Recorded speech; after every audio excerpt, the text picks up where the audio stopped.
أما بعد فأعوذ بالله من الشيطان الرجيم بسم الله الرحمن الرحيم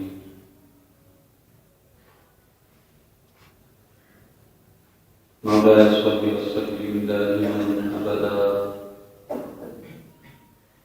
على حبيبك خير الخلق كلهم نبينا الآمر الناهي فلا أحد أبر في قول لا منه ولا نعمي مولاي صل وسلم دائما أبدا على حبيبك خير الخلق كلهم تو کریم ہی جو ٹھہرا تو کرم کے کیا ٹھکانے تو نوازنے کے آئے تو نواز دے زمانے سلام کر دے بحر علوم سے تو علم و عمل کے مولا تو کھول دے خزانے تو کریم ہی جو ٹھہرا تو کرم کے کیا ٹھکانے تو نواز دے بہارے تو نواز دے زمانے حمد و صلاۃ کے بعد تاجدار رسالت شہنشاہ نبوت امام الانبیاء علیہ الصلوۃ والتسلیم کا فرمان رحمت نشان ہے ذکروا مجالسکم بالصلاۃ علیہ فإن صلاتکم ھذا تکون نورا یوم القیامہ کما قال علیہ السلام۔ نبی علیہ السلام نے ارشاد فرمایا تم اپنی مجالس اپنی محافل اسے مجھ پر درود پڑھ کے مزین کرو کہ تمہارا یہ درود پڑھنا بروز قیامت تمہارے لیے نور ہوگا۔ صلوا علی الحبیب اللہم صل علی سیدنا ومولانا محمد الفاتح الکرم وعلی آلہ وصحبہ وسلم صلاۃ و سلام علیک یا سیدی یا رسول اللہ صلی اللہ علیہ وسلم۔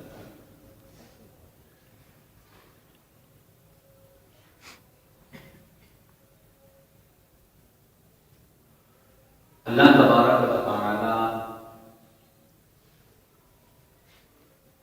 قرآن کریم فرقان حمید کے ذریعے ہمیں زندگی کا ہر اصول، ہر قانون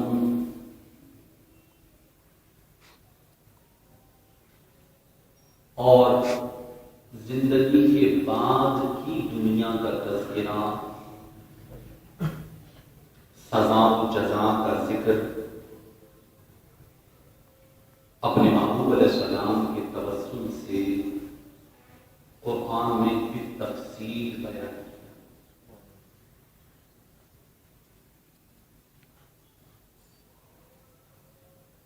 ایک کلمہ اپنی زبان سے ادا کرنے سے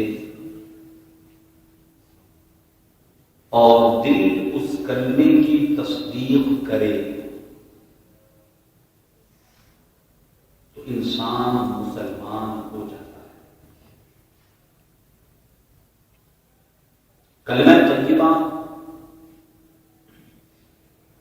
لا الہ الا اللہ محمد رسول اللہ صلی اللہ علیہ وسلم سچے دل، سچے ارادے اور سچے خیالات کے ساتھ جو ایک مرتبہ اسے پڑھے، وہ اگر پڑھنے سے پہلے کافر تھا، بتوں کو پوجتا تھا، کمیونسٹ تھا، خدا کے وجود کا منکر تھا، فقط ایک اس کلمے کی برکت سے وہ بندہ مسلمان ہو جاتا۔ اس کلمے کی بڑی ہیبت اور جلالت، پہلے ایک شخص بت کو سجدہ کرتا تھا، بت پوجتا تھا، آسمان کو، ستاروں کو، سورج کو خدا بنا بیٹھا تھا، جانوروں کو، کسی نے بندر کو خدا بنایا، کسی نے شیر کو خدا بنایا، کسی نے آسمان کے ستاروں کو خدا بنایا، کسی نے اپنے ہی ہاتھوں سے تراشے ہوئے بتوں کو خدا بنایا۔ کائنات کا سب سے گمبھیر اور سب سے بڑا جرم شرک، اللہ کے ساتھ کسی کو شریک ٹھہرانا۔ پروردگار عالم ہر گناہ معاف فرما دے الا الشرک، مگر شرک کبھی معاف نہیں کرے گا۔ مشرک بھی کبھی توبہ قبول نہیں۔ اگر کوئی بندہ حالت شرک، حالت کفر، حالت ارتداد میں مر گیا، مرتد ہو کے مر گیا، آپ یہ نہیں ہے کہ اللہ بہت بڑا رحمان ہے، اللہ کافر کو بھی بخش دے گا، نہیں بخشے گا اللہ، کیونکہ اس کا قانون قدرت ہے۔ اگر میرا رب کافر کو بھی بخش دے تو پھر یہ امتحان کس چیز کا؟ پھر تو نظام ہی سارا ختم ہو گیا۔ ہمارے یہاں پر اللہ تعالیٰ ہر چیز پر قادر ہے، وہ تو کافر کو بھی بخش دے، کافر کو بھی بخشنے پر قادر ہے۔ جس کا خاتمہ کفر پر ہوا، مرتد تھا مر گیا، کافر تھا مر گیا، وہ کبھی بھی نہیں بخشا جائے گا۔ یہ نظام حق اور باطل کا فرق جب انسان نہیں چھوڑتا تو میرا رب کہاں چھوڑے گا؟ اور اللہ اپنے ماننے والوں کو اور اپنے سے انکار کرنے والوں کو کبھی جمع نہیں کرے گا۔ ماننے والوں کے لیے جنت ہے اور نہ ماننے والوں کے لیے جہنم، ایک نظام ہے میرے رب۔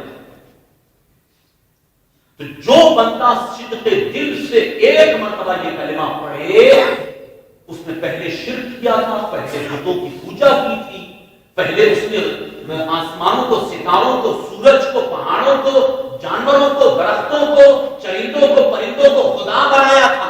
ایک کلمہ پڑھا، اس کا وہ سب معاف ہو جائے گا۔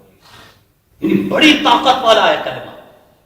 اپنے ہاتھوں سے تراشے ہوئے بتوں کو پوجتا رہا اور ایک مرتبہ سچے دل سے اللہ کو اپنا معبود مان لیا اور مصطفیٰ کو ان کا رسول مان لیا، اور پروردگار عالم ایسا غفار ہے، اس کے وہ سارے شرک معاف کر بخش دے گا، مسلمان ہو گئے۔ وہ پہلے ناپاک تھا، قرآن خود کہتا ہے انما المشرکون نجس، مشرکین نجس ہے، ناپاک ہے۔ وہ بندہ مسلمان ہوا، وہ بندہ پاک ہو گیا۔ اگر ایک کلمے سے ایک شخص مسلمان ہوا، وہ اسلام کے دائرے کے اندر آ گیا، دائرہ اسلام کے دائرے میں داخل ہوا۔ اب جب دائرہ اسلام میں داخل ہوا تو اس میں کچھ قانون ہے، اس میں کچھ اصول ہیں، اس میں کچھ نظریات ہیں، اور یہ اسلام کہ جو ہمارے پرانے کفر، شرک، بدعت اور ہمارے ضلالت، گمراہی، سرکشی، بغاوت، ان سب کو جو مٹا رہا ہے اسلام اور ہمیں اپنے دائرے میں لے رہا ہے، تو دائرے کا مطلب ہوتا ہے اس میں کچھ قانون ہے، اس کے اندر کچھ حد بندی ہے، اس کے اندر کچھ لا ہے، کچھ قانون ہے۔ ایسا نہیں ہے کہ کلمہ پڑھ لیا مسلمان ہو گئے تو اب کوئی قانون نہیں ہے، کوئی اصول نہیں ہے، کوئی لا نہیں ہے۔ یہ واحد دین اسلام ہے کہ جس کے اندر پوری زندگی کے قانون اور لا ہم کو دے دیے، ہمارے لیے حد بندیاں کر دی، یہ ہماری لمٹ ہے، اس لمٹ سے ہم کو آگے نہیں بڑھنا، بڑھیں گے تو سرکش ہو جائے گا۔ وہ شخص وہاں کراچی میں مہاجر کیمپ میں بیان کرنے کے لیے میں گیا تو وہاں ایک عیسائی مسلمان ہوا، مالدار تھا، تو مجھے کہا کہ اس سے ملاقات کریں، مسلمان ہوا ہے۔ میں اس کے پاس گیا، جا کے ملاقات کی، مبارکباد دی، آپ مسلمان ہوئے۔ تو میں نے اس سے ایک سوال کیا، کیوں ہوئے مسلمان؟ کیا چیز اٹریکٹ کر گئی آپ؟ کیا چیز اٹریکٹ کی؟ پھر اس نے اپنی حقیقت اور سٹوری سنا۔ کہتا انگلینڈ میں رہتا تھا، میں جہاں مہاجر کے آیا تو مجھے ایک لڑکی پسند آئی، کرسچن تھا، مجھے ایک لڑکی پسند آئی، میں رشتہ بھجوایا، انہوں نے کہا آپ عیسائی ہو، اگر مسلمان ہو جاؤ گے تو اسلام ہوگا، اور مسلمان ہو جاؤ گے تو نکاح کرنا۔ ہاں پارٹی، پیسے والا تھا، مالدار تھا، گھر والے نے کہا اگر مسلمان ہوتا ہے تو ہم نکاح کریں۔ اس نے کہا مجھے 3 دن کی مہلت دیجیے، 3 دن کے بعد میں بتاؤں گا کہ کیا کرنا ہے۔ 3 دن کی مہلت کے بعد وہ آ گیا اور اس نے کہا ہاں ٹھیک ہے، اب مجھے کس مولوی صاحب کے پاس لے جانا ہے؟ مسلمان ہوتا ہوں، کلمہ پڑھتا ہوں۔ مولوی صاحب کے پاس لے گئے مسجد میں، کلمہ پڑھا، مسلمان۔ میں نے اس سے پوچھا ان 3 دنوں کے اندر کیا سوچا، کیا تھا سوچ کا ویو کیا تھا؟ عیسائیت کو چھوڑ رہے ہو، عقیدہ تسلیس چھوڑ رہے ہو، جاہل آدمی نہیں ہو، پڑھے لکھے ہو، ایجوکیٹڈ ہو، عیسائیت پڑھی ہے، اس کے باوجود عیسائیت کو چھوڑ رہے ہو، کیوں؟ 3 دن کیا سوچا؟ اس نے کہا 3 دن میں نے فقط ایک ہی چیز سوچی، وہ یہ کہ میں نے دیکھا کہ ہم عیسائیوں اور مسلمانوں کے درمیان ڈفرنس کیا ہے، فرق کیا ہے، کیا فرق ہے؟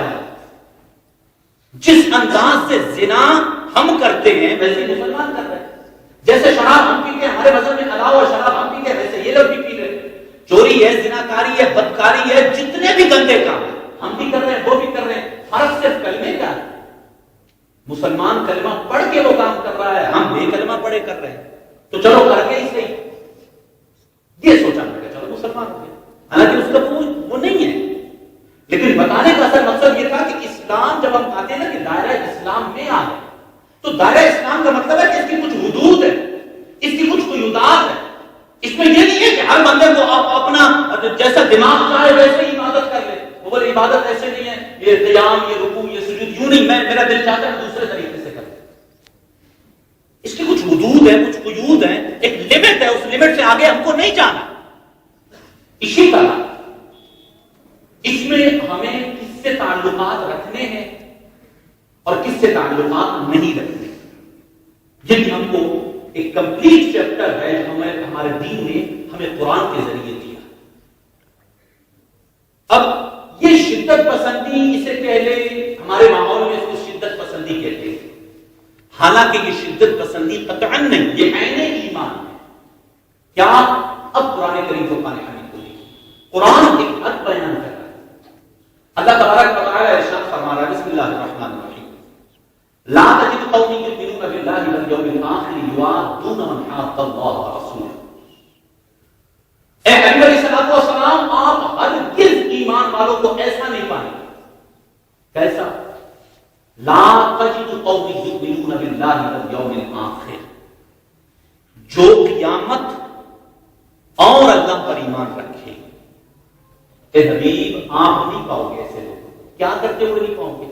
یوادون من حاد اللہ، وہ ان لوگوں سے محبت رکھے جو لوگ اللہ اور اس کے رسول سے دشمنی رکھے۔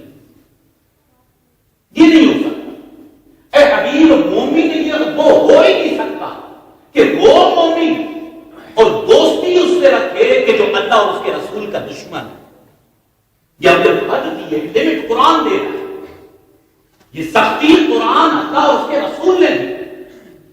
اے حبیب، آپ ایسے لوگوں کو نہیں پاؤ گے جو صاحب ایمان، کہ وہ ایسے لوگوں سے محبت کرے کہ جو اللہ اور اس کے رسول سے دشمنی کرے، اللہ اور اس کے رسول کا باغی ہو، اللہ اور اس کے رسول کا گستاخ ہو، اس سے دوستی کرے۔ مومن کی یہ شان نہیں ہو سکتی۔ اگر قرآن کا حکم فقط یہاں تک ہوتا تو کچھ اور بات ہے۔ آگے قرآن کہتا ہے وَلَوْ كَانُوا آبَاءَهُمْ، وہ اللہ اور اس کے رسول سے دشمنی کرنے والا اگرچہ تمہارا باپ ہی کیوں نہیں ہے، لیکن جس نے اللہ اور اس کے رسول سے دشمنی کی وہ خدا کرے تمہارا باپ ہی کیوں نہ ہو۔ قرآن کہتا تم اس سے محبت نہیں کر سکتے. وَلَوْ كَانُوا آبَاءَهُمْ أَوْ أَبْنَاءَهُمْ أَوْ إِخْوَانَهُمْ أَوْ عَشِيرَتَهُمْ أُولَٰئِكَ كَتَبَ فِي قُلُوبِهِمُ الْإِيمَانَ. قرآن کہتا ہے وہ تمہارا باپ ہو، تمہارا بھائی ہو، تمہارا رشتہ دار ہو، تمہارا خاندان والا ہو، جو اللہ اور اس کے رسول سے دشمنی کرے اس سے محبت کوئی مومن نہیں رکھ سکتا. جب محبت یہ لمٹ قرآن نے دی، لڑنا ہے تو قرآن سے لڑیے. ہم کو حل چاہیے، ہم یہ نہیں ہے کہ بچی کے جہاں ہے وہاں چلے جائیں، نہیں، ایک لمٹ دی ہے ہم کو کہ جو اللہ اور اس کے رسول سے دشمنی کرے گا وہ ہمارا کبھی بھی دوست نہیں ہو سکتا. قرآن کہتا ہے وہ تمہارا دوست نہیں ہے. یہ قانون ہم کو دیا قرآن نے. یاد رکھیے نبی کریم صلی اللہ علیہ وسلم کی ذات اقدس پر ہم اہل سنت والجماعت کا سب سے زیادہ زور ہے. جب دیکھیں کبھی فضائل رسول ہے، کبھی معجزات رسول ہے، کبھی رسل رسول ہے، کبھی اختیارات رسول ہے، کبھی تصرفات رسول ہے، کبھی طاقت رسول ہے، ہر جہاں دیکھیں ہم رسول رسول رسول رسول، یہ سب چیزیں مل رہی ہے. کیوں؟ اس وجہ سے کہ جو ہم بزرگوں نے سمجھا، جو بزرگوں سے سمجھا، جو صحابہ نے سمجھا، جو اہل بیت نے سمجھا، جو مولا کائنات نے سمجھا، وہ یہی تھا. اصل یہی تھا کہ ثابت ہوا. اعلیٰ حضرت مدینۃ الحدائق کی بخشش میں فرماتے ہیں ثابت ہوا کہ جملہ فرائض فروع ہے. ہم حدیث دیکھتے ہیں، احادیث طیبات دیکھتے ہیں، صحابہ کرام علیہ رضوان کے عمل کو دیکھتے ہیں کہ صحابہ کرام نے دین مصطفیٰ سے لیا، اور جیسا دین میرے مصطفیٰ نے صحابہ کو سکھایا کائنات میں کسی کو نہیں سکھایا. صحابہ نے دین کو بہترین سمجھا کیونکہ سمجھانے والے مصطفیٰ وہ ذات اقدس. اب ہم صحابہ کرام کو دیکھتے ہیں، نماز ہے تو تصور رسول ہے، گھر میں جاتے ہیں تو تصور رسول ہے، یا معاملات دیکھتے ہیں ہر اعتبار سے جہاں دیکھتے ہیں صحابہ کرام کی زبان میں فقط قال رسول اللہ، میرے رسول ایسے. حضرت حسان بن ثابت کہتے ہیں میرے رسول ایسے، حضرت ابو ہریرہ کہتے ہیں میرے رسول ایسے، حضرت صدیق اکبر کہتے ہیں میرے رسول ایسے، فاروق اعظم کہتے ہیں میرے رسول ایسے. آج جا کے سارے سمٹتے ذات رسول پر ہیں.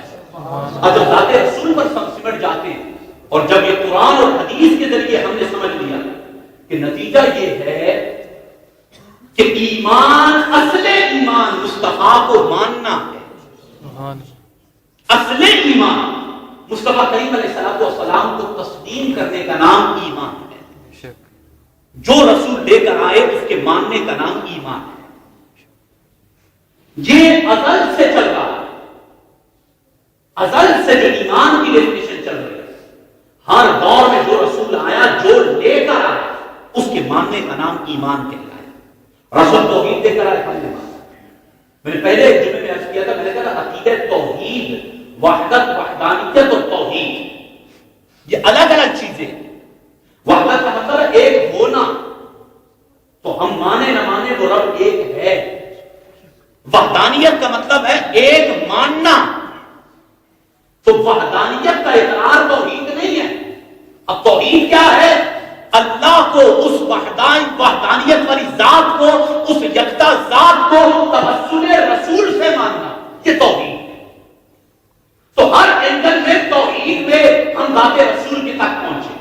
صفات رسول کو تسلیم کرنے کے اعتبار سے ذات رسول تک، قرآن کے تفہیم کے اعتبار سے ذات رسول، عبادات کو سمجھنے کے اعتبار سے ذات رسول، احکامات الہی کو سمجھنے کے اعتبار سے ذات رسول. ہم ہر قدم سانس لینے میں اپنے رسول کے محتاج ہیں. تو سمجھ کر جب آیا تو ذات رسول آئی. اب یہ دور بدلتا گیا. صحابہ کرام کا دور تھا، صحابہ کرام علیہ رضوان کا دور اقدس ہے. دین کا عروج خود شار مصطفیٰ کریم علیہ السلام موجود ہے. صحابہ کرام علیہ رضوان مصطفیٰ کریم علیہ السلام سے نور علم، نور معرفت اور نور کمال حاصل کر کے اپنے دلوں کو جگمگاتے ہیں.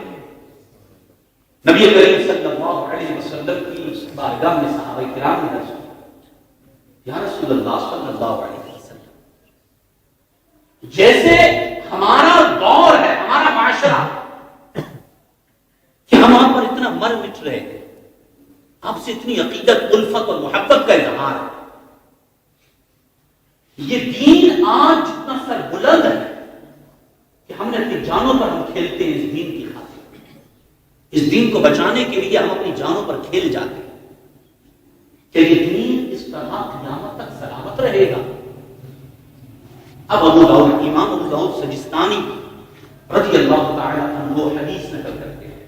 نبی کریم علیہ الصلوۃ والسلام نے ارشاد فرمایا, ہاں میرے صحابہ, ایسا ہوگا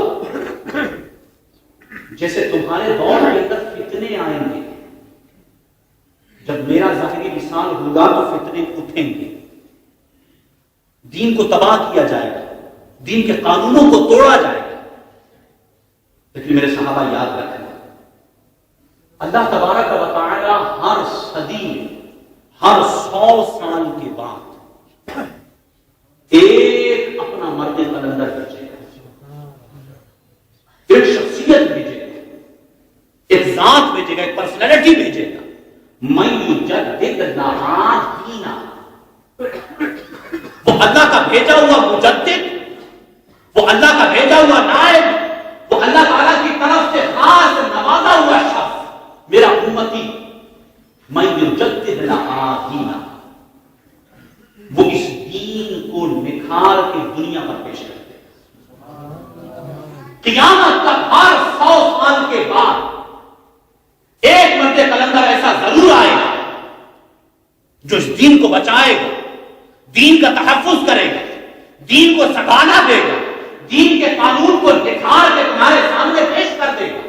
ہر 100 سال میں ایک مجدد لازمی بھیجے گا, ایک مجدد بھیجے گا. صحابہ کرام علیہ رضوان کو سیٹسفیکشن, اطمینان کہ پروردگار عالم دین کو بے آسرا نہیں چھوڑے گا ہر دور کے اندر. اور تاریخ نے پھر دیکھا کہ اللہ تبارک و تعالی نے ہر دور میں اپنے برگزیدہ بندوں کو بھیجا.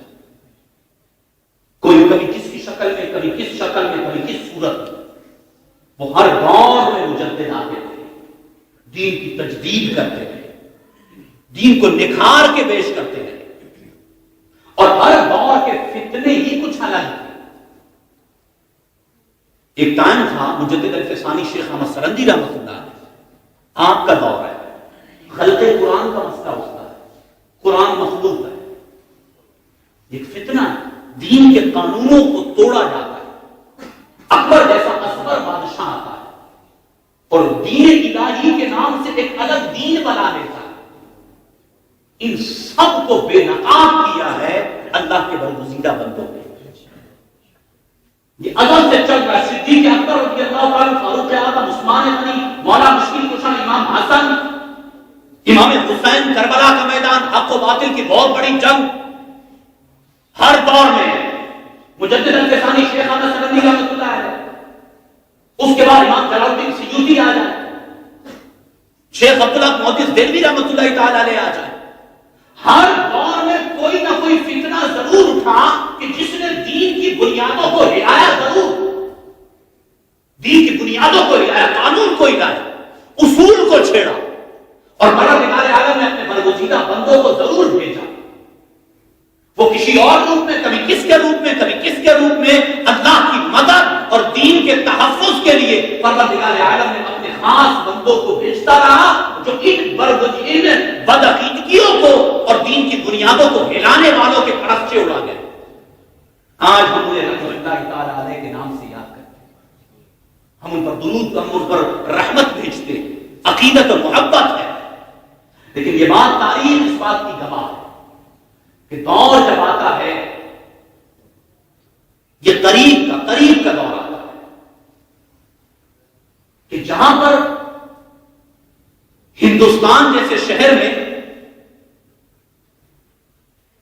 یہ جتنے بھی فتنے, پریشانیاں اور اسلام کو کے اصولوں کو توڑنے کے لیے جو قوانین یہود و نصارہ لابی نے مرتب کیے, اب وہ سب کے سب ایک جگہ پر جمع ہو گئے. مجدد الفسانی رحمۃ اللہ علیہ کا دور تھا, ایک فتنہ تھا خلق قرآن کا. ایک اور بزرگ امام جلال الدین سیوطی ہے تو معتزلہ کا فتنہ, ایک فتنہ ایک پٹی سے اٹھتا, ایک علاقے, ایک مخصوص قصبے, ایک مخصوص علاقے, ایک مخصوص زبان, ایک مخصوص قبیلے سے اٹھتا ہے, اور یہ مرد قلندر ان کو دبا دیتے. مجدد ہے, بہت بڑا کمال ہے ان کا. معتزلہ کو دبایا مجدد نے. عذاب قبر نہیں ہوتا جیسے ہمارے ہاں ہمارے اس وقت معتزلہ موجود، نام بدل گیا ہے لیکن عقائد کوئی معتزلہ والے چل رہے ہیں. ان کا عقیدہ ہے کہ عذاب قبر کچھ نہیں ہوتا. آج ہمارے ہاں ہمارے معاشرے میں ریسنٹلی اس وقت موجود ہے. اس فتنے کو اس وقت امام جلال الدین سیوطی اور شیخ عبد القادر دہلوی رحمۃ اللہ تعالی علیہ اور امام فخر الدین رازی تفسیر کبیر میں دبا چکے معتزلہ کے فتنے کو. خلق قرآن کا فتنہ تھا، ایک دور میں اٹھا، دبا دیا گیا. توہین اہل بیت کا فتنہ تھا، توہین قوانین دین کا فتنہ تھا، امام حسین نے دبایا، اپنی جان پر کھیل کر دبایا. لیکن اب جب معاشرہ آگے، یہ وقت آگے چلتا رہا، وقت کا دھارا آگے چلتا رہا، کیفیت یہ ہوئی کہ اب یہ باطل سمجھ بیٹھے کہ اسلام کے قانونوں کو توڑنا اکیلے اکیلے نہیں ہے کہ قرآن پر اکیلا حملہ کیا جائے تو مسلمان ٹوٹ جائیں گے، یا صحابہ پر اکیلا حملہ کیا جائے تو مسلمان ٹوٹ جائیں گے، یا اہل بیت پر اکیلا حملہ کیا جائے مسلمان ٹوٹ جائیں گے، یا اسلام کے کسی ایک قانون، ایک چیپٹر، ایک باب اس پر اگر حملہ کیا جائے تو پھر اسلام ٹوٹ سکتا ہے. نہیں، اب یہ سمجھ گئے کیونکہ وقت کا دھارا انسان کو ماضی کے تجربات سکھاتا ہے. اب جب ماضی کے تجربات سکھاتا ہے تو سیکھ گئے. کیا سیکھا کہ نہیں، ہم دین کے ایک پلر کو ہلائیں گے یہ دین ختم نہیں ہو سکتا، دوسرے پلر کو ہلائیں گے دین ختم نہیں ہو سکتا، تیسرے پلر کو ہلائیں گے دین ختم نہیں ہو سکتا. اگر ختم ہوتا تو جب مانعین زکات سرکار کا وصال ہوا، زکات کے منکر، زکات دین کا ایک پلر ہے، اس کے منکر اٹھے تھے تو دین ختم ہو جاتا. اہل بیت کے انکار کا فتنہ اٹھا، اگر اس پر اسلام کی بنیاد ہوتی تو اہل قرآن، اہل بیت کے انکار والا فتنہ یہ دین کی بنیادوں کو توڑ چکا ہوتا. ایک پلر ایسا ہے، ایک پلر ایسا ہے کہ جس پلر کو اگر ڈھا دیا جائے تو پوری دین اسلام کی بنیاد ملیا میں ہو جاتی ہے، اور وہ پلر ہے مصطفیٰ کی ذات. وہ پلر ہے ذات مصطفیٰ. ذات مصطفیٰ کو ڈیگریڈ کر دو، سارے قانون خود بخود ٹوٹ جائیں گے.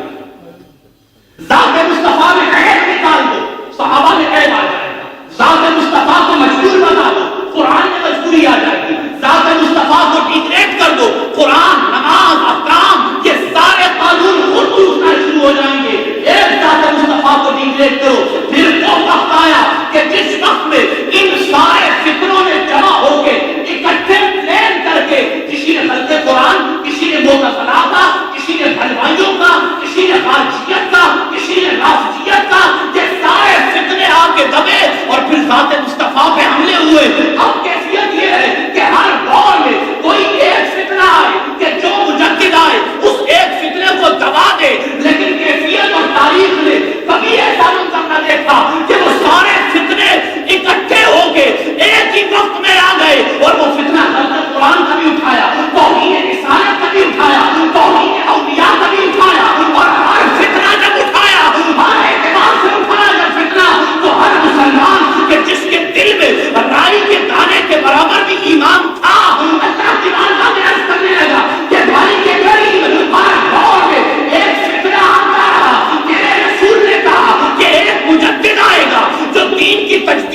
رحمت پہ لاکھوں سلام کا مصنف فقط مصطفیٰ جان رحمت دیکھا ہے؟ نہیں، اعلیٰ حضرت علی البرکت رضی اللہ تعالیٰ عنہ کمال دیکھیے، بالغ النظری دیکھیے. پہلے کے دور میں میلاد کے اس طرح جلوس نہیں نکلتے تھے، یہ حقیقت ہے، اس کو کوئی ڈینائی نہیں کر سکتا. کیوں؟ اس وجہ سے کہ وقت کے بدلنے سے، وقت کے تبدیل ہونے سے اظہار خوشی کے انداز بدل جاتے ہیں. یہ تو ہر پڑھا لکھا شخص سمجھے گا کہ وقت کے بدلنے سے انداز اور اظہار خوشی کے انداز بدل جاتے ہیں. یہ جتنا کچھ میلاد ہے، انگوٹھے چومنا ہے، حی علی الفلاح پر کھڑا ہونا ہے، اہل سنت کے جتنے بھی معاملات ہیں گر ہم رہے ہیں. اور بریلی میں احمد رضا پہلے ثابت کر چکا ہے. پہلے بریلی میں فتاوی رضویہ اٹھائیے، فتاوی رضویہ میں امام احمد رضا فاضل بریلی رحمۃ اللہ تعالی علیہ پہلے سے یہ سب چیزیں ثابت کر چکے. اب امام احمد رضا رضی اللہ تعالی عنہ آپ کی ذات اقدس ہمارے ہاں شاعری کے اعتبار سے معروف ہے، ورنہ اس سے ہٹ کر آپ دیکھیے علم جغرافیہ میں اعلیٰ حضرت کی ایک بک ملتی ہے. آکسفورڈ یونیورسٹی کے اندر یہ بک انگلش میں ٹرانسلیٹ ہو کے اعلیٰ حضرت کا نام ہٹا کے آج بھی آکسفورڈ یونیورسٹی کے اندر پڑھائی جاتی ہے.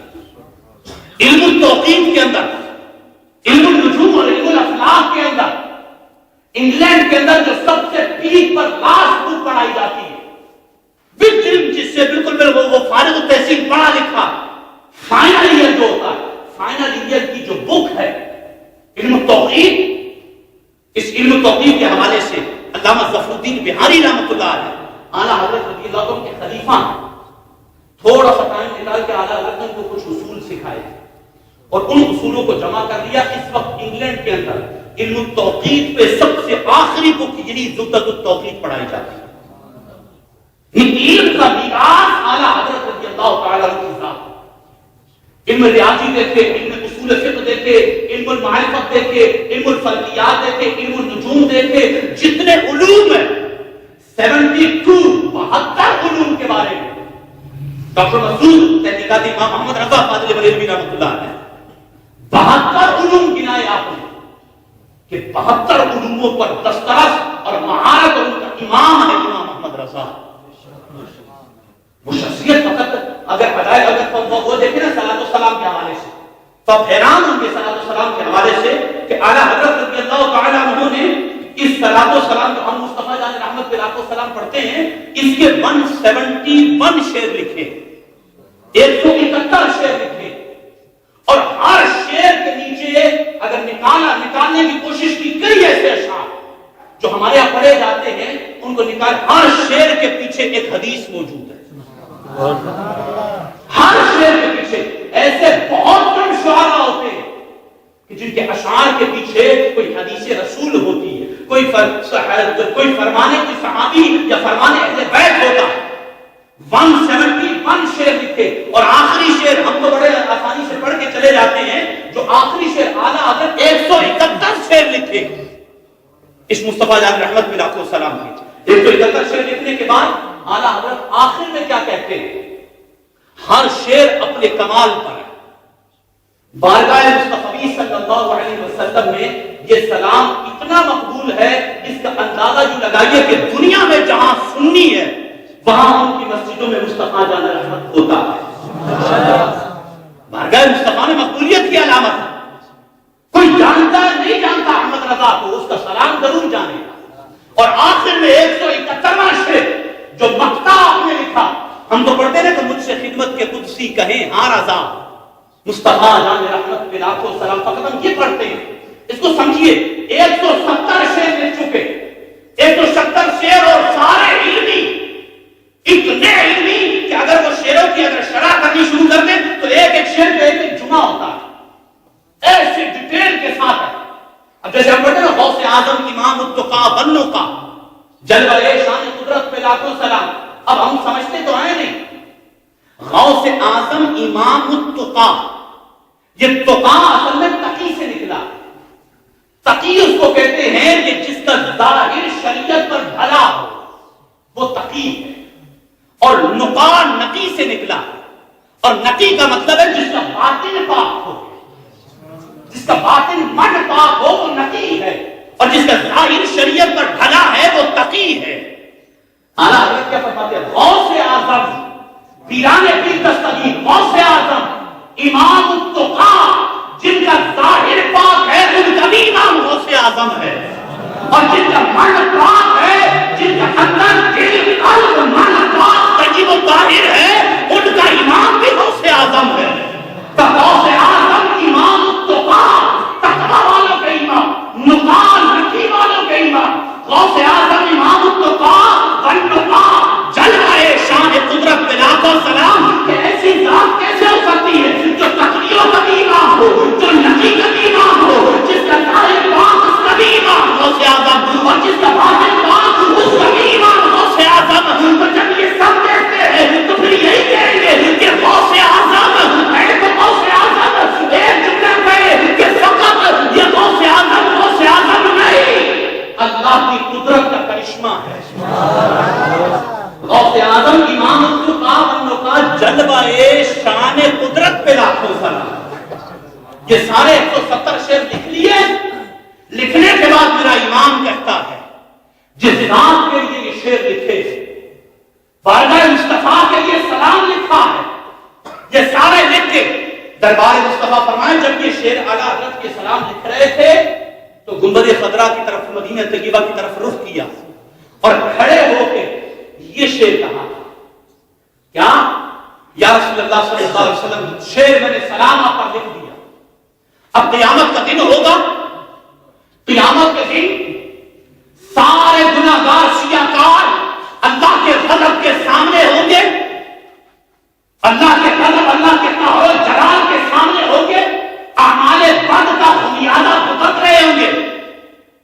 ایسے بے آسرا ہو گئے لوگ, بے آسرا, ہر طرف سے دھتکار دیے گئے لوگ.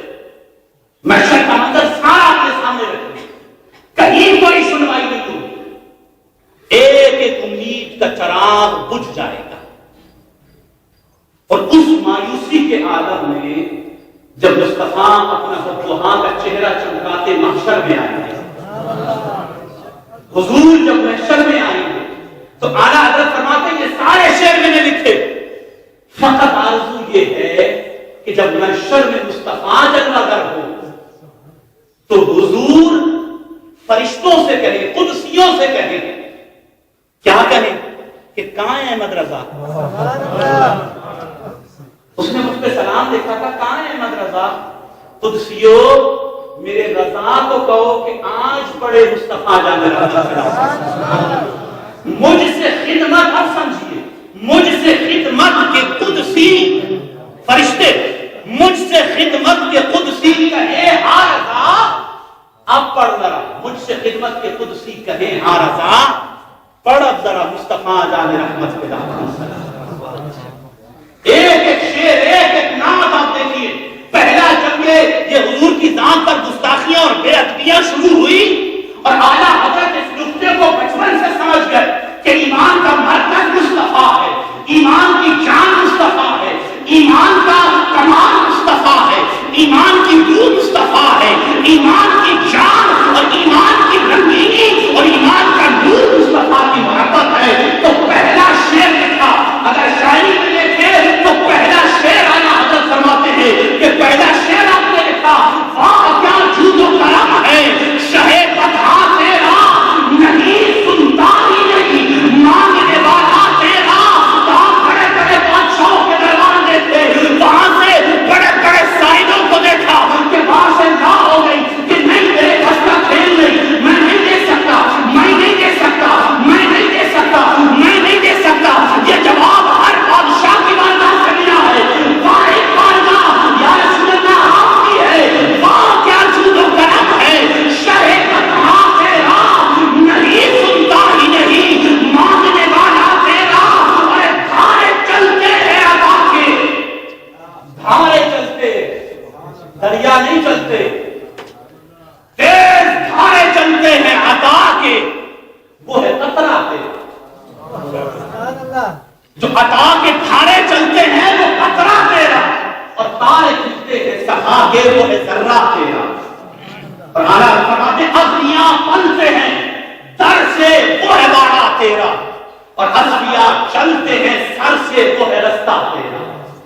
پھر فرش والے تیری شوقت کا علوم کیا جانے، ان فرش والوں کو، فرشیوں کو کیا خبر یا رسول اللہ آپ کا مقام کیا ہے؟ فرش والے تیری شوقت کا علوم کیا جانے، خسرا آپ کی رفعت کا جھنڈا خسرا عرش پہ اڑتا ہے خریرا تیرا، آپ کی رفعت کا جھنڈا وہاں، اور پھر حضرت کیا فرماتے ہیں آسمان خان، یہ پورا آسمان دسترخوان ہے۔ اس میں روایت موجود ہے، باقاعدہ امام جلال الدین سیوطی نے اس شعر کے ساتھ یہ روایت موجود ہے، الحاوی کی فتاوی کے اندر دوسری جلد کے اندر موجود ہے کہ پورا آسمان یہ دسترخوان ہے۔ آسمان خان، زمین خان، پوری زمین دسترخوان ہے، پورا آسمان یہ دسترخوان اور پوری زمین دسترخوان، اور زمانہ مہمان، پورا زمانہ مہمان ہے۔ آسمان دسترخوان، زمین دسترخوان، زمانہ مہمان، صاحب خان لقب کس کا ہے تیرا تیرا، اور یہ دسترخوان بچھانے والا اور یہ مہمانوں کی ضیافت کرنے والا کون یا رسول اللہ کا؟ آسمانوں کو والوں کو غذا ملتی ہے، یہ دسترخوان بچھ گیا، فرشتوں کو نور کی غذا ملتی ہے، وہ مصطفیٰ کے گھر سے ملتی ہے، زمین والوں کے لیے دسترخوان بچھایا، معرفت کی غذا، عشق کی غذا، لذت کی غذا، غلامی کی غذا، ایمان کی غذا، قرآن کے نور کی غذا، قرآن کی ہدایت کی غذا، یہ مجھ سے ملتی ہے۔ آسمان خان، زمین خان اور زمانہ مہمان، اور صاحب خان لقب کس کا ہے تیرا تیرا یا رسول اللہ، صاحب مہمان، یہ صاحب میزبان آپ، اور پوری کائنات مہمان، اور کائنات میں جتنا آسمان زمین یہ آپ کا دسترخوان ہے۔ اس پر باقاعدہ روایات موجود ہے۔ اعلیٰ حضرت امام اہل سنت مجدد دین و ملت وہ اس نقطے کو سمجھ گئے کہ اگر دین کے چہرے کو نکھارنا ہے تو لوگوں کے دلوں کے اندر عشق رسول کو پیدا کیا، ورنہ کبھی کوئی دین کا پلر سلامت نہیں رہ سکتا۔ یہ رہا تو سب رہے گا، اور یہ نہ رہا تو کچھ بھی نہیں رہے گا۔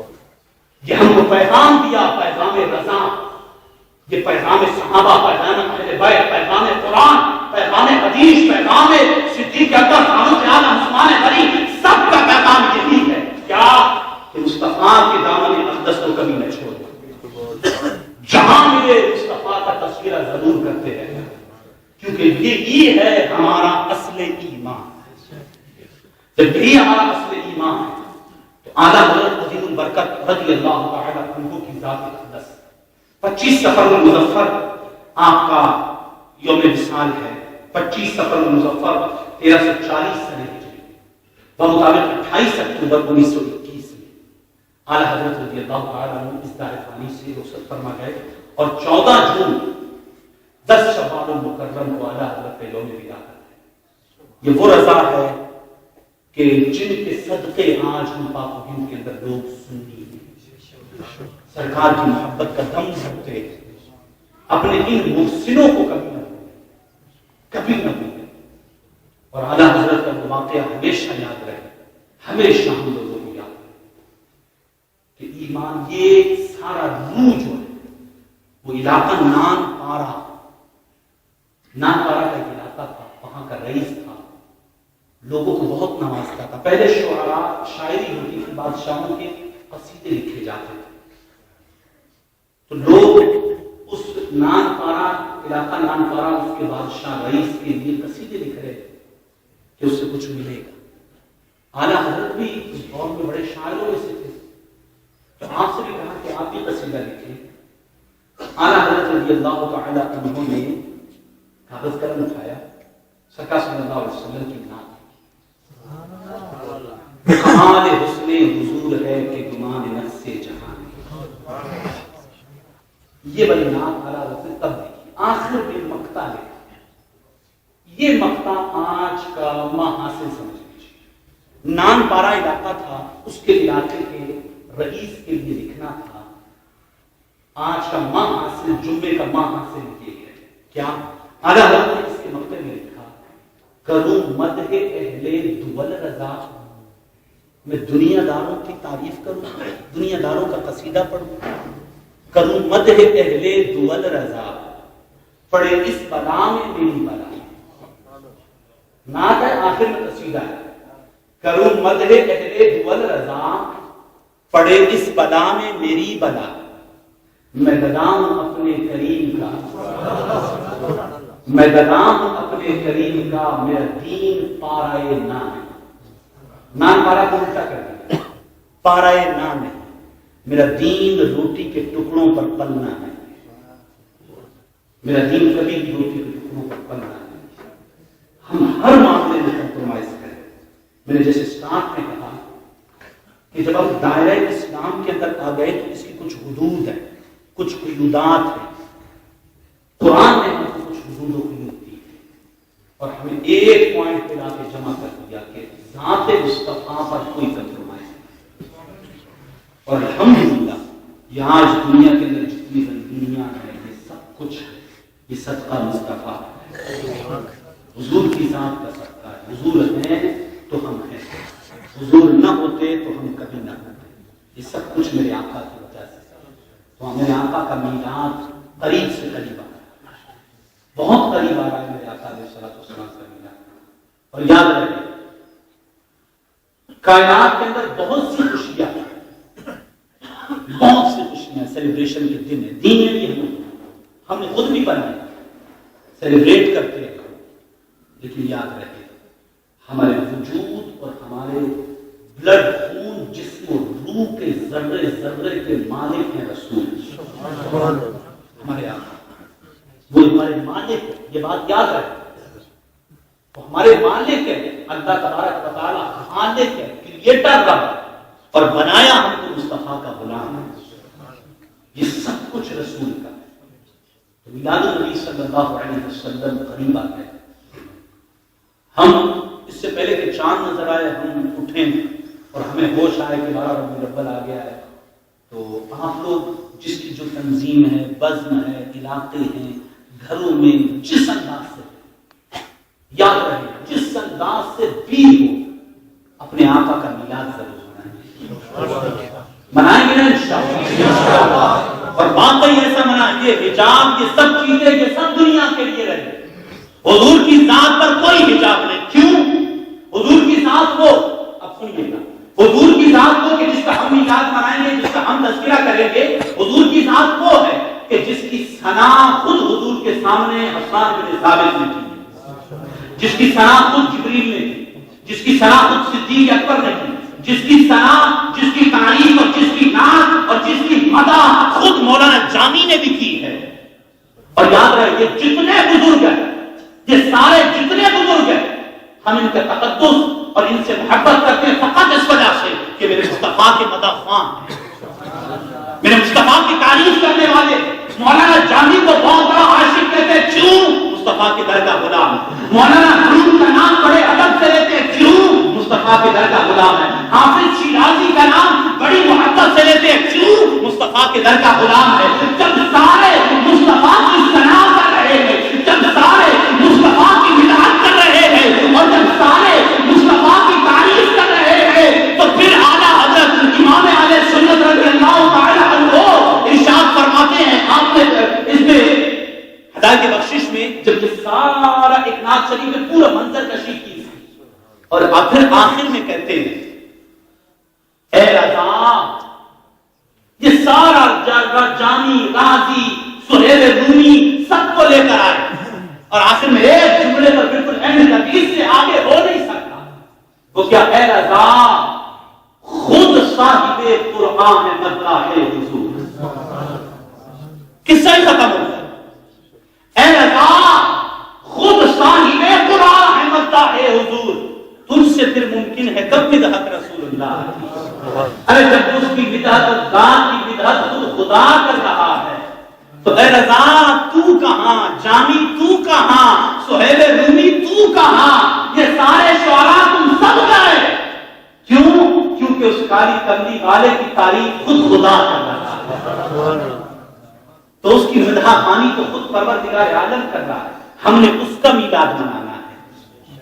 تو اپنے علاقے ابھی سے، میں نے پہلے بھی کہا تھا، میسیجز کریں، جھنڈے سب ہلاری پرچم، ابھی سے تیاریاں اپنے علاقوں میں محافل میلاد رکھیے، اپنے علاقوں کو چراغاں جلائیے، بالکل روشن کیجیے، ایسا روشن کیجیے ہم ہر خوشی پہ سیلیبریٹ کرتے ہیں۔ لیکن مسلمان کی سب سے بڑی خوشی کہ مصطفیٰ کریم علیہ السلام اللہ کے محبوب بننے ملے۔ اس پر اعتراضات، اس پر یہ میلاد پہلے نہیں تھا، بعد میں تھا، یہ تھا، وہ تھا، یہ فقط مسلمانوں کو دین سے اور اپنے رسول سے دور کرنے والی بات ہے، ورنہ حقیقت اور علم کی بنیاد میں اس کی کوئی حیثیت نہیں۔ میں وہ پہلے ایک جملہ کہہ چکا کہ ہر دور میں سیلیبریشن کے انداز مختلف رہے، سرکار کے دور میں انداز مختلف تھے، وہ انشاءاللہ میلاد کا ٹاپک آئے گا تو اس پہ وہ احادیث لے کر آئیں گے، صحابہ کرام نے کیسے میلاد منایا، کس انداز سے میلاد منایا صحابہ، اس وقت انداز کچھ اور تھا، اب انداز کچھ اور ہے، اور آگے چل کے انداز کچھ اور ہوگا، شریعت سے نہ ٹکرائے، ہر وہ انداز جو شریعت سے نہ ٹکرائے۔ اچھا، ہمارے ہاں عجیب ہے کنفیوژن، لوگوں کے دماغوں میں آتا نہیں یار میلاد شریف پہلے نہیں تھا، یا بعض اوقات یہ بھی اعتراض، بعض اوقات یہ آتا پرچیاں آتی ہیں کہ 12 ربیع الاول کو تو حضور کا یوم وصال ہے، 12 ربیع الاول کو یوم وصال ہے، تو اب ہم کیا کریں؟ تو یاد رہے، یہ علمی حوالے سے بھی عرض کر دوں اور جہالت کے اعتبار سے بھی عرض کر دوں۔ علمی تو یہ کہ شریعت اسلامیہ نے دو قسم کے سوگ رکھے، غم منانے کا جو شریعت نے کانسیپٹ دیا ہے وہ دو قسم کے، ایک ہمارے گھر میں کسی مسلمان کسی کا انتقال ہو جائے تو حکم یہ 3 دن تک سوگ کرو، 3 دن تک سوگ کرے، غم کرے، اور دوسرا جو ہم کو بتایا گیا وہ ہے ایسی عورت کہ جس کا شوہر فوت ہو جائے تو اس کے لیے عدت جو رکھی ہے، سوگ جو رکھا ہے 4 مہینے 10 دن، اس سے بڑھ کر شریعت نے سوگ کی اجازت دی نہیں، سوگ کی کوئی اجازت نہیں دی ہے، یہ قرآن اور حدیث ہے، قرآن میں واضح طور پر ہے، یہ 2 ہی قسم کی ہمیں اجازت ہے۔ ایک، جب ہمارے بھائی بیٹا بھائی تو کوئی گھر میں کوئی مر گیا، فوت ہو گیا تو 3 دن تک ہم سوگ کرنے شریعت نے الاؤ کیا، اور دوسرا جس کا شوہر فوت ہو گیا ہو تو وہ زوجہ جو ہے وہ 4 مہینے اور 10 دن تک سوگ میں رہے۔ اس کے علاوہ سوگ کی شریعت میں کوئی اجازت نہیں، اور خوشی کی ہر موقع پر اجازت دی ہے۔ وَأَمَّا بِنِعْمَتِ رَبِّكَ فَحَدِّثْ، قرآن کہتا ہے، ارشاد فرماتا ہے حبیب کہہ دیجئے جب اللہ کی نعمت تمہیں ملے اس پر چاہیے مسلمانوں کے وہ خوشیاں کریں، اسے بیان کریں، اس کا تذکرہ کریں۔ تو 12 ربیع الاول آتا ہے تو سوگ کی تو شریعت نے ہم کو اجازت نہیں دی، اب ہم کو منانے کی اجازت ضرور دی ہے کہ ہم سیلیبریٹ کریں، خوشیاں منائیں، اور باقاعدہ قرآن کی آیات طیبات ہے خوشیاں منانے پر، سرکار کے میلاد پر خوشی منانے پر، روایات حدیث موجود ہے اس پر۔ اور یاد ہے باتوں کہتے ہیں یار 12 ربیع الاول کو نہیں، 9 ربیع الاول کو ہے یا 8 ربیع الاول کو ہے یا کسی اور ہے، تو یاد ہے اگر تو جہالت کے اعتبار سے کہنا تو چلو تم 9 کو منا لو، تم 9 کو منا لیں، مناؤ تو صحیح سرکار کا میلاد، 8 کو مناؤ، 9 کو مناؤ، یکم ربیع الاول کہتے ہو ولادت مصطفیٰ یکم ربیع الاول ہے تو یکم کو منا لو۔ اچھا ہمارا انداز پسند نہیں ہے، اپنا انداز نکال دو، اپنے گھر مسجد کو 12 ربیع الاول کی رات کو تالا لگا کے گھر میں تو نہ چلے جاؤ، فقط بیٹھ کر حضور کے فضائل اپنی پبلک کو تو بتا سکتے ہو، یہ تو شریعت کے خلاف نہیں ہے، یہ کام کر دے، اپنے گھر میں اپنی مسجد کے اندر مسجد میلاد کرے، یا سیرت رسول، حضور کے فضائل، حضور ایسے پیدا ہوئے، حضور جب پیدا ہوئے تو یہ معجزات ہوئے تھے، یہ نہیں بتا سکتے، یہ بتانا بھی شرک ہے، یہ بتانا بھی بدعت ہے۔ یہ بات ہمیشہ یاد، یہ چیزیں سب چیزیں ہمیں رسول سے دور کرنے کے لیے، یہ غلط ہے، یہ صحیح ہے، یہ غلط ہے، یہ صحیح ہے، یہ غلط ہے۔ ایک بات یاد رکھیے گا، شعر ہمیشہ یہ یاد رکھیے گا، ستیزہ کار رہا ہے ازل سے کام روز، چراغ مصطفی سے شرار بولہبی، یہ حق اور باطل کی جنگ ہمیشہ رہے گی، اس کو کوئی مٹا نہیں سکتا۔ یہ الگ بات ہے کون مصطفیٰ کا غلام بن کے جنت کماتا ہے، مصطفیٰ کا ذکر کر کے جنت کماتا ہے۔ تو آپ سب آج مطلب ابھی سے شروع ہو جائے، ہر جگہ بس تذکرہ میلاد ہو، سرکار کا میلاد، ہر جگہ میلاد، ناخوانی ہو، کیسٹیں لگائے، جو آمد رسول پر جو کیسٹیں یہ لگائے، جھنڈیاں لگائے، چراغاں کا ارینجمنٹ کرے، جتنا ہو سکتا ہے۔ اور ہاں یہ بات یاد رہے، ہم چھوٹی عیدوں بڑی عیدوں اس میں ہم اپنے کپڑے نئے کرتے، ابھی سے یاد رکھیں سب سے بڑی عید 12 ربیع الاول کی، ہر ایک کا جوڑا نیا، رومال، پرس، ہر چیز نہیں. کیوں؟ میرے مصطفیٰ آئے فقط اس لیے.